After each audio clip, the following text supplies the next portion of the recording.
Hello friends, आज हम पढ़ेंगे गुप्त वंश के समुद्रगुप्त तथा चंद्रगुप्त द्वितीय के बारे में, जो कि आपके यूपी SSSC पेट के सिलेबस में है। तो सबसे पहले बात करते हैं गुप्त काल की। गुप्त काल की कला, संस्कृति, साहित्य क्या था? तो कला, संस्कृति, साहित्य, विज्ञान के विकास के कारण गुप्त काल भारतीय इतिहास को स्वर्णिम युग कहा जाता है। स्वर्णिम युग मतलब सोने का युग। गुप्त कौन है? तो कुषाणों के समान माने जाते हैं, मतलब कुषाण थे उस समय, उनके समान माने जाते हैं। मौर्यों के पतन के बाद गुप्तों ने एक बार पुनः संपूर्ण उत्तरी भारत में राजनीतिक एकता की स्थापना कर ली।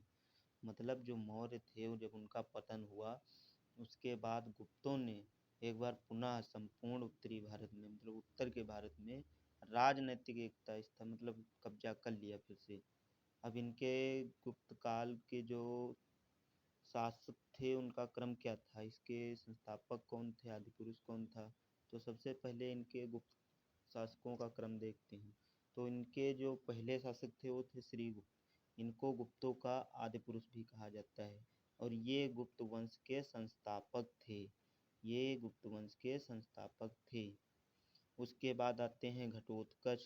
घटोत्कच के बाद आते हैं चंद्रगुप्त प्रथम। चंद्रगुप्त प्रथम को इनका जो गुप्त काल का वास्तविक संस्थापक माना जाता था। फिर आते हैं समुद्रगुप्त यानी सबसे महान शासक। समुद्रगुप्त गुप्त काल का सबसे महान शासक माना जाता है। उसके बाद रामगुप्त आते हैं। रामगुप्त के बारे में हम आगे बात करेंगे। फिर 6 नंबर पे आते हैं चंद्रगुप्त द्वितीय, जिनको हम विक्रमादित्य के नाम से जानते हैं। फिर 7 नंबर पे कुमारगुप्त प्रथम, जिनको महेंद्रादित्य के नाम से जानते हैं। फिर आते हैं 8 नंबर पे स्कंदगुप्त, फिर पुष्यगुप्त, फिर कुमारगुप्त द्वितीय, फिर बुद्धगुप्त, फिर नरसिंहगुप्त, फिर भानुगुप्त, फिर वेन्यगुप्त। और वेन्यगुप्त के बाद आते हैं कुमारगुप्त तृतीय। नरसिंहगुप्त को बलादित्य भी कहा जाता है, ये बात आप ध्यान रखना। तो 16 नंबर पे यानी इनके जो अंतिम शासक थे गुप्त काल के, उनका नाम है विष्णुगुप्त, वो अंतिम शासक थे। अब बात कर लेते हैं ये, जबकि वास्तविक संस्थापक इनके चंद्रगुप्त प्रथम माने जाते हैं, तो इन्हीं से हम शुरुआत करते हैं। सबसे पहले तो चंद्रगुप्त प्रथम के बारे में जानते हैं। तो इनका कार्यकाल था 319 ईस्वी से 335 ईस्वी तक। ये गुप्त वंश का वास्तविक संस्थापक था। तो इसने अपने राज्यारोहण के दिन यानी 9 मार्च 319 ईस्वी को एक नवीन संवत, गुप्त संवत चलाया।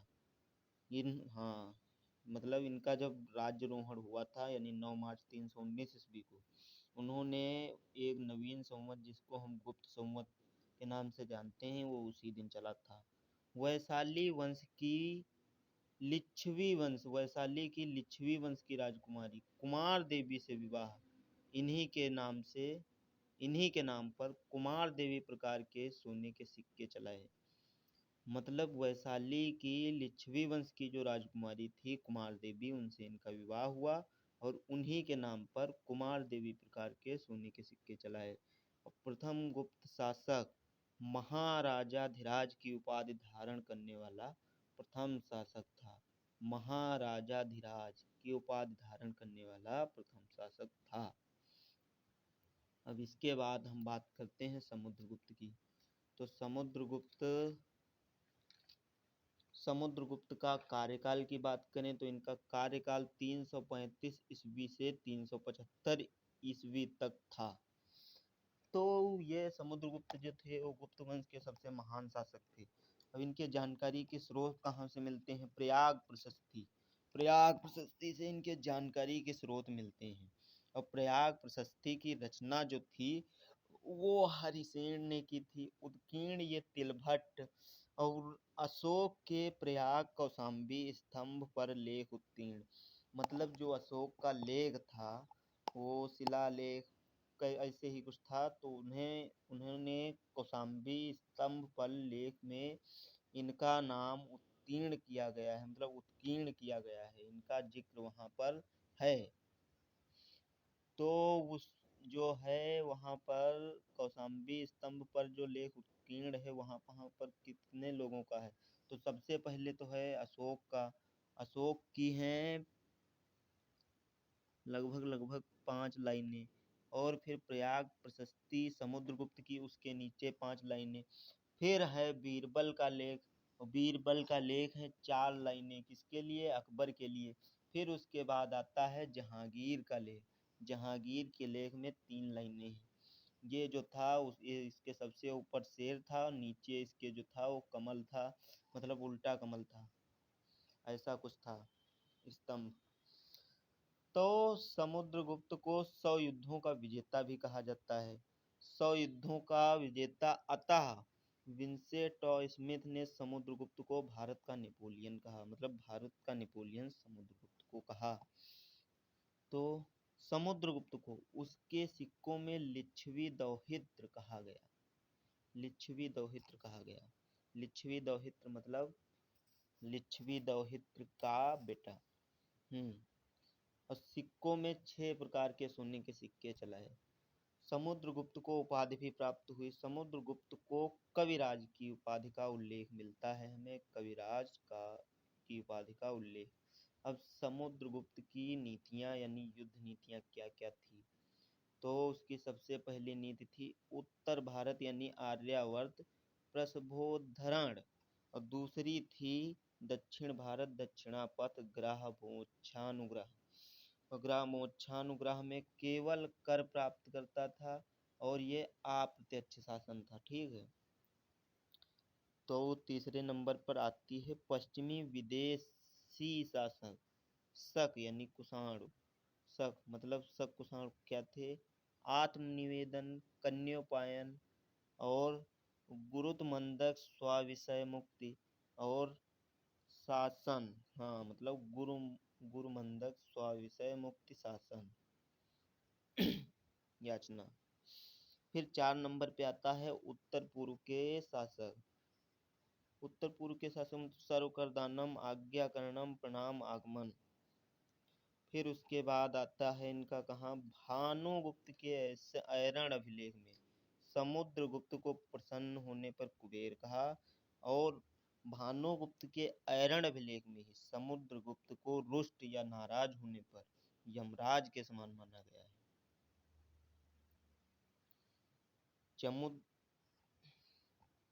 चंद्रगुप्त द्वितीय नागवंश की राजकुमारी कुबेरनामा प्रभावती का विवाह वाकाटक वंश के शासक रुद्रसेन द्वितीय के साथ हुआ, और चंद्रगुप्त द्वितीय ने वाकाटकों की सहायता से शकों को पूर्णतः पराजित किया। शकों को पूर्णतः पराजित करने के बाद इनको विक्रमादित्य की उपाधि मिली। शकों को पूर्णतः मतलब शकारी। फिर वाकाटकों मतलब चंद्रगुप्त द्वितीय ने इनके चांदी के व्याघ्र प्रकार के सिक्के इसके बाद चला दिए। फिर समुद्रगुप्त के बाद 375 ईस्वी में रामगुप्त शासक बना। रामगुप्त निर्बल व कमजोर शासक था। हाँ, रामगुप्त का उल्लेख बिलझड़ अभिलेख में नहीं मिलता। ये जो बिलझड़ अभिलेख है इसमें समस्त जो है संपूर्ण गुप्त वंशावली का उल्लेख है, मगर रामगुप्त का उल्लेख इसमें नहीं मिलता, क्योंकि यह बहुत ही निर्बल व कमजोर शासक था। इसके बारे में हम आगे बात करेंगे। रामगुप्त का उल्लेख फिर मिलता कहाँ है? तो विशाख दत्त के देवी चंद्रगुप्तम में, बाण भट्ट के हर्षचरितम में, राजशेखर के काव्य मीमांसा में। तो रामगुप्त के समय मतलब रामगुप्त जो थे उनके समय शकों का आक्रमण हुआ, और रामगुप्त ने अपनी पत्नी ध्रुव स्वामिनी को शकों को सौंपा। उसने कहा मुझे छोड़ दो, मेरी पत्नी को ले जाओ। फिर चंद्रगुप्त द्वितीय ने ध्रुव स्वामिनी को छुड़वाकर रामगुप्त को मार डाला और स्वयं शासक बना। मतलब जो इनके भाई थे चंद्रगुप्त द्वितीय, अपनी भाभी ध्रुव स्वामिनी को छुड़वा कर लाए और रामगुप्त को मारकर स्वयं शासक बन गए। चंद्रगुप्त द्वितीय, इसकी उपाधि क्या क्या थी? तो विक्रमादित्य, परम भागवत, परम परम भट्टारक सकारी मतलब शकों को खा जाने वाला। अप्रतिरच जिसके विजय रथ को कभी नहीं रोका जा सके। अप्रतिरच यह उपाधि संपूर्ण गुप्तों में केवल समुद्रगुप्त व चंद्रगुप्त द्वितीय ने ही धारण की और इनका विवाह नाग वंश की राजकुमारी कुबेर नागा की पुत्री प्रभावती का विवाह वाकाटक शासन रुद्रसेन द्वितीय के साथ किया। हाँ, वाकाटकों की सहायता से ही शकों को पराजित विक्रमादित्य की उपाधि धारण की। फिर चांदी के व्याघ्र प्रकार के सिक्के चलाए। प्रथम युक्त। फिर चंद्रगुप्त द्वितीय के शासनकाल में चीनी यात्री फाहियान भारत आया और फाहियान का एक ग्रंथ था फो को की। ये आपसे पूछा जरूर जाएगा, इसको याद रखना। जो फाहियान था चीनी यात्री, उसका एक ग्रंथ था जिसका नाम था फो को की। फिर चंद्रगुप्त के दरबार में 9 विद्वानों की एक मंडली थी जिसे नवरत्न कहा जाता था। मतलब इनके जो दरबार में 9 विद्वान थे, उन 9 विद्वानों की मंडली को नवरत्न कहा जाता था। उसमें से सबसे पहले थे अमर सिंह, फिर वराहमिहिर, फिर धन्वंतरी, फिर कालिदास। 5 नंबर पे आते हैं वरुचि, 6 नंबर पर घटकपर, 7 नंबर पर शंकु, 8 नंबर पे बेताल भट्ट और 9 नंबर पर छपड़क। और इनको ऐसे भी पूछा जा सकता है कि इनके जो नवरत्न थे उनमें कौन शामिल नहीं था, तो उसमें आर्यभट्ट नवरत्नों में शामिल नहीं थे। फिर महरौली यानी दिल्ली के लोहे स्तंभ में चंद्र नामक शासक का उल्लेख मिलता है। अब ये चंद्रगुप्त मौर्य थे या चंद्रगुप्त थे ये पता नहीं। और इनके बाद आते हैं कुमारादित्य महेंद्रादित्य कुमार गुप्त यानी महेंद्रादित्य प्रथम। इनका कार्यकाल की बात करें तो इनका कार्यकाल 414 से 455 ईस्वी के बीच में रहा। कुमार गुप्त को गुप्त शासकों में सर्वाधिक अभिलेख लगाने का श्रेय जाता है। कुमार गुप्त तुमैन अभिलेख कुमार गुप्त को प्रथम शरदकालीन सूर्य की भांति शांत कहा गया। मतलब तुमैन अभिलेख में कुमार गुप्त प्रथम को शरदकालीन सूर्य की भांति शांत कहा गया। मतलब जो सर्दी में सूर्य होता है उसकी तरह इन्हें शांत कहा गया। इसने अपने सिक्कों पर गरुड़ के स्थान पर मयूर का अंकन करवाया। मतलब उस समय गरुड़ के सिक्कों को छोड़कर मयूर का अंकन इन्होंने अपने सिक्कों पर करवाया। उस समय जो इनसे पहले थे वो गरुड़ का अंकन करवाते थे, मगर ये जब आए तो मयूर का अंकन करवाया। कुमार गुप्त के समय नालंदा बौद्ध विहार की स्थापना हुई। है आपसे जरूर पूछना जा सकता है कि नालंदा बौद्ध विहार किसके समय स्थापना हुई। तो कुमार गुप्त जो था अंतिम समय पुष्य, हाँ इससे पहले हम कुमार गुप्त से नालंदा बौद्ध विहार की स्थापना हुई तो ये कहाँ पर है, तो राजगीर के बड़गांव स्थित है। नालंदा इसे महायान बौद्ध धर्म का ऑक्सफोर्ड कहा जाता है। धर्म ग्रंथ पुस्तकालय 3 भाग में है, रत्नोदधि, रत्नरंजक, रत्नासागर। अब कुमार गुप्त के समय अंतिम समय में पुष्यमित्रों का आक्रमण हुआ जिससे उसके पुत्र स्कंदगुप्त ने विफल कर दिया। मतलब इनके समय पर पुष्य मित्रों का आक्रमण हुआ था और जिसे इनके पुत्र जो थे स्कंदगुप्त ने विफल कर दिया था। फिर अब आता है इसी से स्कंदगुप्त का कार्यकाल आ जाता है। तो स्कंदगुप्त का कार्यकाल की बात करें तो इनका कार्यकाल 455 से 467 ईस्वी तक था और इनकी उपाधि क्रमादित्य की थी। गुप्त वंश का अंतिम प्रतापी शासक माना जाता है। इनके बाद में किसी को मतलब प्रतापी शासक नहीं माना जाता है स्कंदगुप्त को। तो स्कंदगुप्त इसके समय हुड़ों का आक्रमण हुआ। इन्हें पराजित कर स्कंदगुप्त ने विक्रमादित्य की उपाधि धारण की। तो इनको समय पर हुड़ों का आक्रमण हुआ था, इन्हें पराजित कर स्कंदगुप्त ने भी विक्रमादित्य की उपाधि धारण की थी। हुण मध्य एशिया की खानाबदोश जाति थी। मतलब जो हुण थे वो मध्य एशिया की खानाबदोश जाति थी। और स्कंदगुप्त, सिक्कों में सर्वाधिक मिलावट इसी के समय हुई थी, मतलब सिक्कों में सर्वाधिक मिलावट इसी के समय हुई थी। फिर इन्होंने राजधानी अयोध्या को बनाया दूसरी राजधानी के रूप में, मतलब इनकी पहली राजधानी तो थी मगर दूसरी राजधानी के रूप में अयोध्या को बनाया।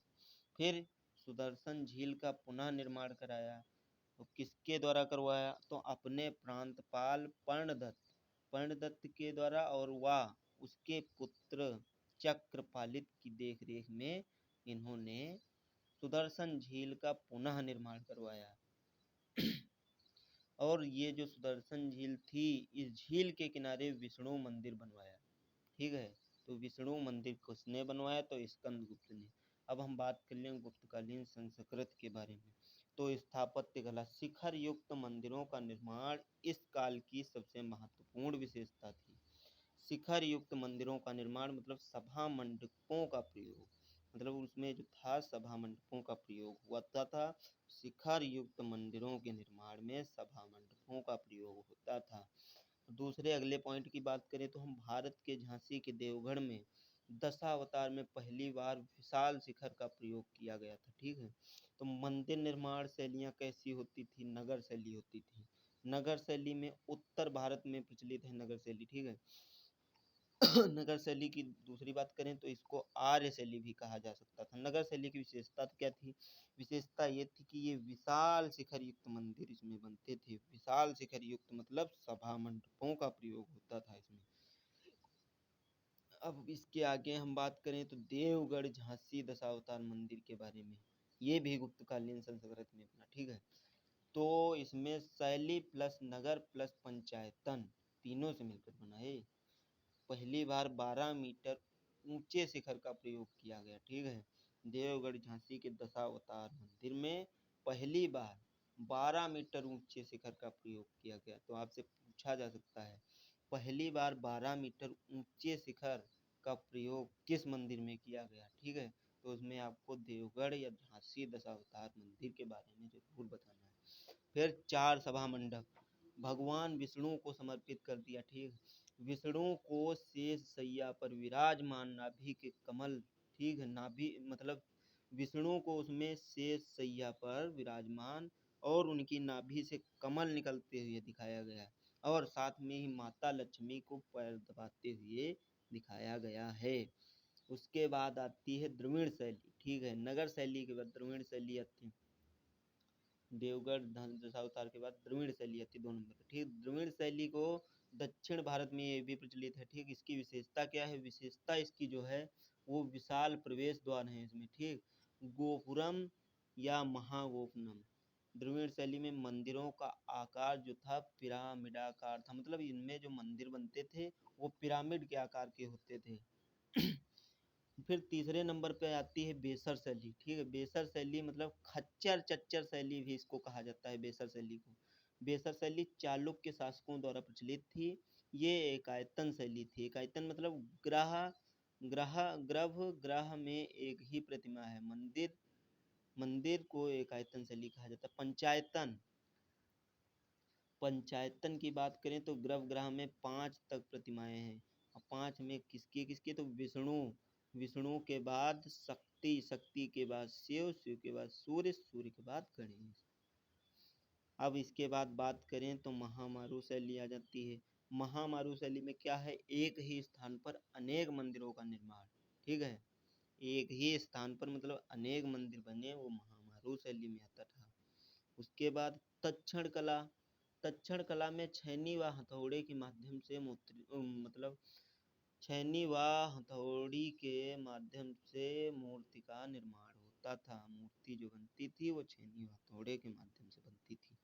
सिलावट की बात करें तो मूर्ति बनाने वाले कलाकार जो थे वो सिलावट थे। ठीक, गुप्त काल में मूर्ति निर्माण के 3 प्रमुख वो थे, कहाँ मथुरा, सारनाथ और पाटलिपुत्र। तो आपसे ये भी पूछा जा सकता है कि खड़े बुद्ध की प्रतिमा कहाँ थी और बैठे बुद्ध की प्रतिमा कहाँ थी। तो खड़े बुद्ध की प्रतिमा की बात करें तो खड़े बुद्ध की प्रतिमा जो थी वो मथुरा में थी, और बैठे बुद्ध की प्रतिमा जो थी वो सारनाथ में थी। उसके बाद मंदिरों में द्वारपाल की बात करें तो मंदिर में द्वारपाल जो थे मकर वाहिनी व कुमु वाहिनी। मकर वाहिनी यानी गंगा, कुमु वाहिनी यानी यमुना। मतलब इस समय जो गंगा है उस समय मकर वाहिनी थी, व कुमु वाहिनी जो उस समय थी वो इस समय यमुना है। ठीक है। तो गुप्तकालीन मंदिर की हम बात करें, इनके निर्माण, तो इसमें ईंट व पत्थरों का प्रयोग, ठीक है, वर्गाकार चबूतरे का निर्माण भी मिलता है इसमें। ठीक है। अब प्रमुख मंदिर ये जो थे गुप्तकालीन संस्कृति के वो हम डिस्कस कर लेते हैं। ठीक। तो पहला मंदिर इसमें भीतरगांव, यूपी में पड़ता है भीतरगांव। भीतरगांव में कौन सा मंदिर है? तो विष्णु मंदिर है। उसके बाद आ जाता है सिरपुर। सिरपुर कहाँ है? छत्तीसगढ़ में। और यहाँ पर किस चीज़ का मंदिर है? तो यहाँ पर लक्ष्मण मंदिर है। तो ये जो मंदिर थे ये दोनों ईंटों से निर्मित मंदिर थे। ठीक है। पहले और दूसरे मंदिर जो थे वो ईंटों से निर्मित थे। उसके बाद हम देवगढ़ की बात करें तो देवगढ़ कहाँ है? यूपी में। और यहाँ क्या है? यहाँ पर दशावतार मंदिर है। ठीक है। उसके बाद हम बात करते हैं 4 नंबर पर, तो भुमरा शिव मंदिर। भुमरा शिव मंदिर कहाँ पर है? ये मध्य प्रदेश में है। उसके बाद 5 नंबर पे नचना कुठार पार्वती मंदिर, ये भी मध्य प्रदेश में है। और 6 नंबर पे है तिगवा विष्णु मंदिर, ये भी एमपी में है। 7 नंबर पे है खोह शिव मंदिर, ये भी एमपी में है। 8 नंबर पे है ऐरण विष्णु मंदिर, ये भी एमपी में है। ठीक है। एमपी में सबसे ज़्यादा मंदिर हैं इनके। तो 9वें नंबर पे आता है विदिशा। विदिशा कहाँ पर है? उदयागिरी में। ये कहाँ कि किस चीज़ का मंदिर है? मतलब शिव मंदिर है ये। एमपी में ये भी है। मतलब एमपी में सबसे ज़्यादा मंदिर आते हैं। एक मतलब 2 जो हैं वो यूपी में आएंगे, एक छत्तीसगढ़ में।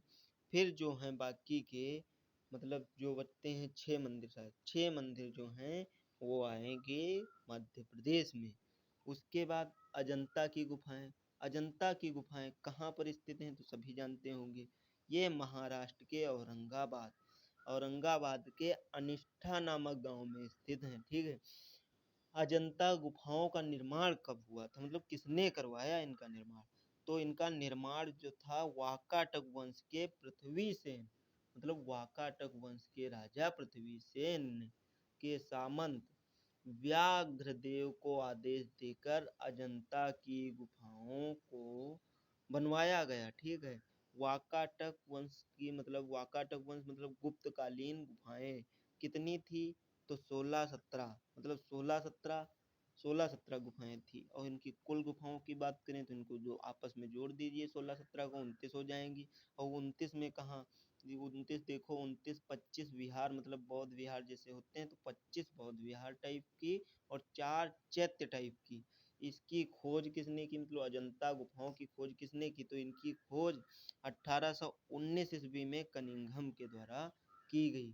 तो फ्रेंड्स हमारा यही आज का टॉपिक था, गुप्त वंश, समुद्रगुप्त, चंद्रगुप्त द्वितीय, जो आपका यूपी ट्रिपल एससी पेट हो गया, एनटीपीसी हो गया, और बहुत सारी एग्जाम में आपके लिए ये महत्वपूर्ण हो सकता है। तो आप इसके नोट्स भी बना सकते हैं। ठीक है। तो गुप्त काल का संपूर्ण हमने कला स्थापित पढ़ा, कला संस्कृत साहित्य पढ़ा, इनके गुप्त शासकों का क्रम पढ़ा, फिर बहुत सारी चीज़ों के बारे में पढ़ा।